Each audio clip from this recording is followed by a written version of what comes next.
আসসালামু আলাইকুম। সকাল সকাল খামারের উদ্দেশ্যে চলে এসেছি। তো খামারের মধ্যে এসে প্রথমে আমরা আমাদের কবুতরের ঘরটা খুলে দেই। তো কবুতরের ঘর খুলে দেওয়ার পরে আমরা আমাদের মুরগিগুলোকে দেখতেছিলাম। ওইগুলো মাশাআল্লাহ এখন অনেকটা ভালো এবং সুস্থ আছে। তো যাই হোক, পরবর্তীতে আমরা আমাদের খামারের উদ্দেশ্যে যাই। তো খামারের মধ্যে গিয়ে প্রথমে আমরা আমাদের খামারের দরজার সামনের যেই টিন যেটা আছে ওইটা আমরা সরাই ফেলি। তো টিন সরানোর পরে খামারের দরজা খুলে খামারের মধ্যে ঢুকি। তো ঢুকার পরে দেখতেছিলাম আমাদের মুরগিগুলো মাশাআল্লাহ অনেকটা ভালো এবং সুস্থ আছে। আর এইদিকে আমাদের মুরগিগুলোর যে পানির পাত্র যেগুলো ছিল ওইগুলো আমরা গতকালকে রাত্রে বেঁধে দিতে ভুলে গিয়েছিলাম। তো যার জন্য ওরা লাফালাফি করে পানির পাত্রগুলো ফেলে দিয়েছে। তো যাই হোক, পরবর্তীতে আমরা আমাদের মুরগিগুলোর যেই পানির পাত্র যেগুলো আছে ওইগুলো একটি একটি করে উঠিয়ে ফেলি। তো পানির পাত্রগুলো উঠানোর পরে আমরা আমাদের মুরগি যেগুলো আছে বাইরে আমাদের ঘরের মধ্যে পালন করার জন্য যে মুরগিগুলা রেখেছিলাম ওইগুলা দেখতেছিলাম। তো ওইগুলার জন্য আম্মা এসে ওইগুলার খাবারটা বানিয়ে দেন। তো খাবার বানিয়ে দেওয়ার পরে খাবারগুলো ওদের পাত্রের মধ্যে দেওয়ার পরে মুরগিগুলোকে ছেড়ে দেই। তো মুরগিগুলোকে ছেড়ে দেওয়ার পরে আমরা আমাদের মুরগির যে পানির পাত্র যেগুলো উঠিয়ে রেখেছিলাম ওইগুলা নিয়ে পুকুরে যাই। পুকুরে গিয়ে ওইগুলা ভালো করে সুন্দর করে পরিষ্কার করে ফেলি। তো পরিষ্কার করার পরে ওইগুলা খামারের মধ্যে নিয়ে এসে ওইগুলোর মধ্যে আবার আমরা ফ্রেশ পানি ভরে মুরগিগুলোকে একটি একটি করে পানির পাত্রগুলো দিয়ে দেই। তো পানির পাত্রগুলো দেওয়ার পরে পরবর্তীতে ওদের খাবারের পাত্রের মধ্যে কিছু খাবার দিয়ে দেই। তো খাবার পানি দেওয়ার পরে ওরা মাশাআল্লাহ পানি এবং খাবারগুলা খেয়েছে। পরবর্তীতে সকালের মতো খামার থেকে চলে যাই। তারপরে আমরা আবার একটু পরে খামারের উদ্দেশ্যে চলে আসি। তো আমরা যখন খামারের মধ্যে এসেছিলাম সকালে তখন এসে দেখতেছিলাম আমাদের মুরগির যেই পুরনো লিটার যেগুলো আছে ওইগুলা থেকে অনেকটা গ্যাস উঠতেছিল। তো ভাবলাম আজকে আমরা আমাদের মুরগিগুলোর লিটার পরিবর্তন করে ফেলি। আর আমাদের যেই লিটারগুলো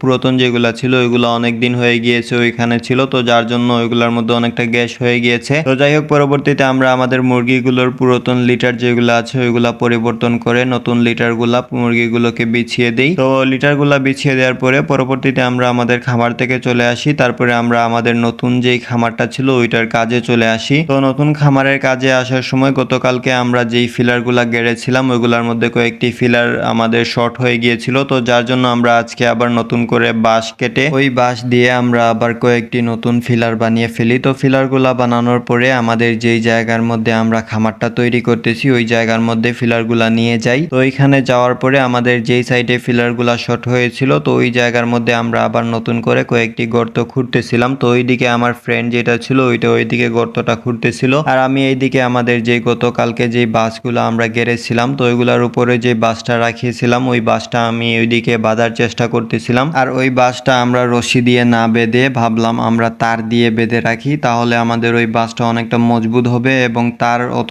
সহজে নষ্ট হবে না। তো যার জন্য আমরা তার দিয়ে বাঁধার চেষ্টা করতেছিলাম, পরবর্তীতে ব্যর্থ হয়ে যাই। যেহেতু আমাদের এই বাঁশগুলো অনেকটা পিচ্ছিল তো আমাদের যেই তার যেটা আছে ওইটা ওইখানে আটকা থাকে না। তো যার জন্য পরবর্তীতে আমরা তার দিয়ে না বেঁধে প্রথমে আমরা ওইখানে রশি দিয়ে বাঁধি, পরবর্তীতে আমরা তার দিয়ে আবার নতুন করে বেঁধে রাখি মজবুত করে। তো যাই হোক, পরবর্তীতে আমরা মাচার যেই বাঁশ যেগুলো আছে ওইগুলা বাঁধা শেষ হওয়ার পরে আমরা আমাদের ঘরের যেই মেইন ফিলার যেগুলা ছিল ওইগুলার জন্য গর্ত খুঁড়ে রাখি। তো গর্ত খুঁড়ার পরে আমরা ওইখানে আমাদের যেই ফিলার মেইন যেগুলা ছিল ওইগুলা একটা একটা করে গেড়ে রাখি। তো ওইগুলা গাড়ার পরে আমরা আবার নতুন করে ওইগুলার মধ্যে আমাদের যেই মাচার যেই ফিলার যেগুলা ছিল ওইগুলা আমরা আবার তার দিয়ে মজবুত করে বেঁধে রাখি। তো যাই হোক, আজকের ভিডিও আমাদের এতটুকু। আপনারা সবাই আমাদের জন্য দোয়া করবেন, আমাদের খামারের জন্য দোয়া করবেন। আল্লাহ তাআলা যেন আমাদের খামারে এবং আমাদের ব্যবসায় বারাকা দান করেন। আপনারা সবাই দোয়া করবেন এবং আমাদের চ্যানেলটা সাবস্ক্রাইব করবেন। আসসালামু আলাইকুম ওয়া রাহমাতুল্লাহি ওয়া বারাকাতুহু।